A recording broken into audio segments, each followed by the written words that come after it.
대한 이야기입니다. 큰 박수 주시기 바랍니다.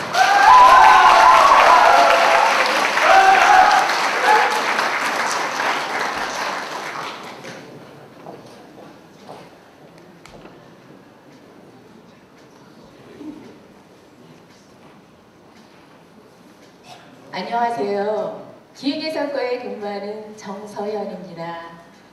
제가 오늘 말씀드릴 주제는 잃어버린 꿈을 찾아서 바로 우리들의 꿈에 대한 이야기입니다. 여러분은 꿈이 있으신가요? 꿈이 있다면 무엇인가요? 승진, 합격, 결혼, 기타 여러 가지 꿈이 있을 수 있겠지요. 좋습니다. 어떤 꿈이든 모두 나름의 가치가 있고 소중한 것이니까요. 하지만 이처럼 자신의 꿈을 당당하게 말할 수 있는 사람은 그리 많지 않으리란 생각이 듭니다. 우리에게 꿈이 없다면 그건 왜일까요? 사는 게 너무 바빠서 꿈꿀 시간조차 없으시다고요?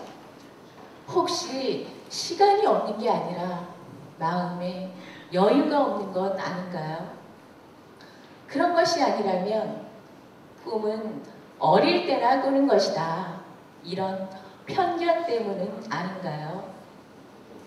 저는 오늘 여러분께 당신의 꿈은 무엇입니까? 멈추지 마. 다시 꿈부터 써봐의 저자이자 최근 꿈의 전도사로 유명한 김수영 씨를 소개해드릴까 합니다. 먼저 그녀의 파란만장한 삶의 이야기를 빼놓을 수가 없는데요. 그녀는 중학교 때 어려운 가정 형편 등을 이유로 3번이나 가출을 했고 결국 중학교를 자퇴하게 됩니다. 검정고시를 거쳐 여수 정보과학고등학교에 입학하게 되지요. 거기서 그녀는 기자의 꿈을 안고 열심히 공부합니다. 그러던 중 KBS 도전 골든벨에 참가하여 실업계 학생으로는 처음으로 골든벨을 울리게 됩니다. 그래서 우리는 그녀를 골든벨 소녀라고 부르기도 한답니다. 이후 그녀는 연세대학교 영문학과를 거쳐 세계적으로 유명한 골드만삭스에 입사하게 됩니다. 하지만 그런 기쁨도 잠시 25이라는 한참 꽃다운 나이에 암 진단을 받고 죽음의 문턱까지 갔다가 수술을 받고 살아나게 됩니다. 그때 그녀는 커다란 것을 깨닫게 되었는데요. 바로 이대로 죽을 수는 없다. 내가 원하는 것이 무엇인지, 내가 진정 하고 싶은 것이 무엇인지 그것을 리스트로 작성해 하나씩 실천하면서 살아야겠다는 것이었습니다. 그때 그녀의 리스트에는 1년간 세계 일주하기, 부모님 모시고 성지순례하기, 인도, 발리우드 영화 출연하기 등 모두 73개의 꿈이 적혀 있었고 지금은 거기에 10개가 더 보태져 그녀의 꿈은 모두 83개라고 합니다. 여러분, 그녀의 꿈이 좀 많다는 생각은 안 드시나요? 하지만 이건 생각의 차이 아닐까요? 저는 꿈이 꼭 원대하거나 스케일이 클 필요는 없다고 생각합니다. 자신이 진정으로 원하는 것이라면 모두 꿈이 될 수 있다고 믿기 때문입니다. 이런 면에서 그녀는 7년 동안 무려 46개의 꿈을 실현함으로써 꿈이란 비현실적인 것이 아니라 우리가 용기를 내서 실천에만 옮긴다면 언제든 이룰 수 있는 현실이라는 것을 잘 보여주고 있습니다. 제가 김수영 씨를 처음으로 접한 것은 작년 여름 SBS 스페셜로 방영된 꿈의 파노라마 김수영 편을 통해서였습니다. 잠깐 동영상을 함께 보실까요?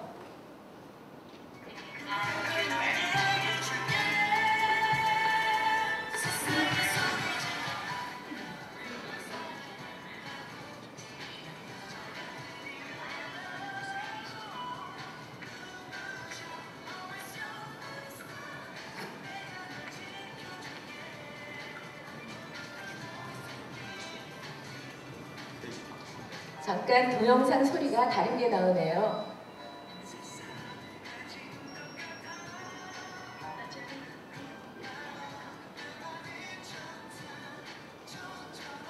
저는 그녀가 1년 365일 동안 무려 25개국을 돌아다니면서 365명의 사람들을 만나 꿈이라는 주제 하나로 소통하는 걸 보면서 참으로 깊은 감동을 받았습니다. 아울러 꿈이 전 세계인을 하나로 묶어주는 소통과 화합의 아주 중요한 매개체라는 사실도 깨닫게 되었지요. 여러분, 우리는 지금 어딜 가나 소통, 무엇보다 소통이 절실하다고 말합니다. 이런 점에서 새해에는 우리 모두가 꿈을 갖고 이 꿈을 통해 서로 소통하고 화합하는 한 해가 되었으면 합니다.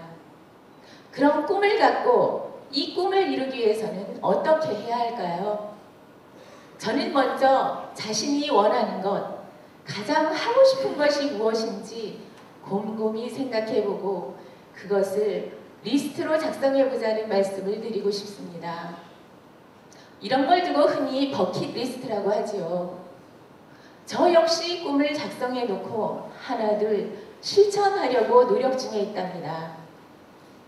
예를 들면 올해 저의 꿈은 수필가로 우리나라 문단에 정식 등단하는 겁니다. 나아가 10년 후에는, 그러니까 제가 퇴직한 후가 되겠지요.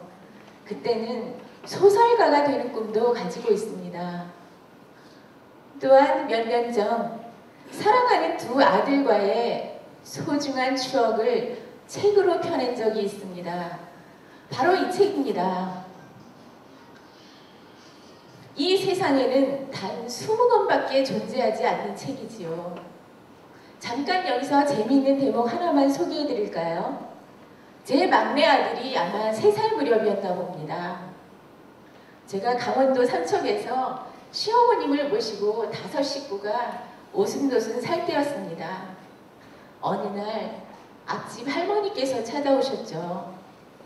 예, 레원아, 할머니 어디 가셨니? 제 아들이 씩씩하게 대답했습니다. 할머니는 지금 바람 피러 가셨는데요. 3살짜리 아들에겐 바람 쐬러 간다는 말이 바람 피러 간다는 말과 똑같게 여겨졌나 봅니다. 저는 지금도 누군가가 바람 피러 간다는 말을 할 때마다 제 아들 생각에 웃곤 합니다.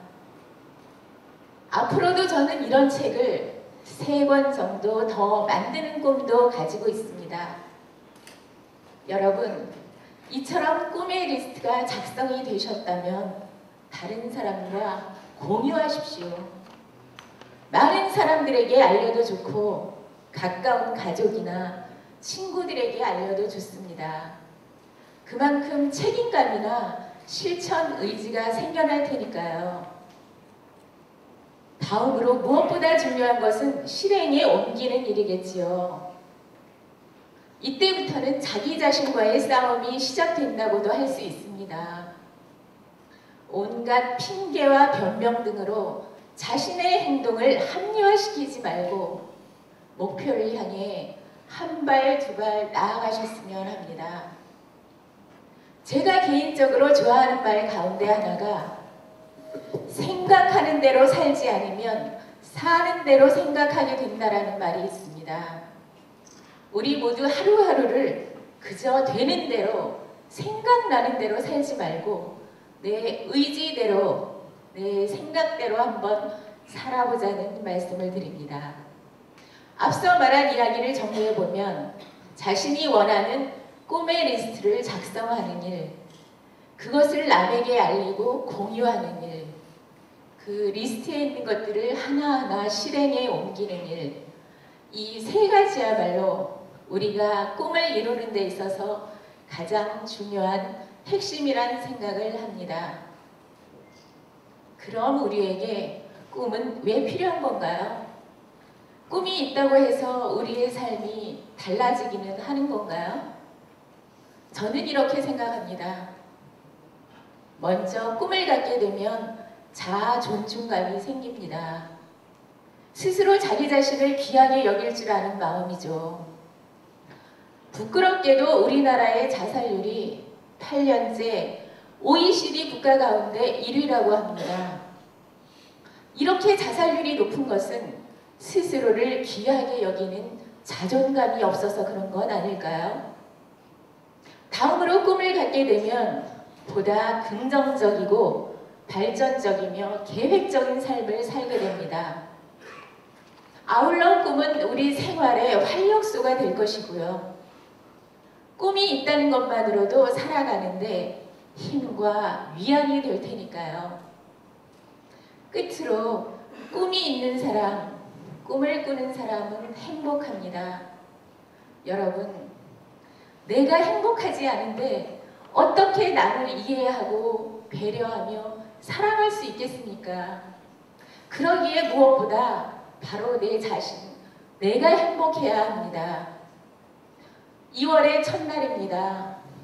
아름다운 꿈, 행복한 꿈 많이 꾸시고 이러한 꿈을 통해 전 직원이 서로 소통하고 화합함으로써 개인의 발전은 물론 나아가 우리 평택시의 발전에 큰 보탬이 되기를 간절히 소망합니다.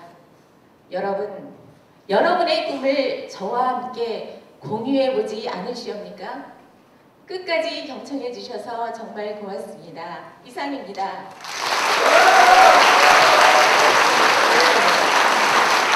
예술적인 꿈에 대한 강의를 해주신 정서연 감사합니다.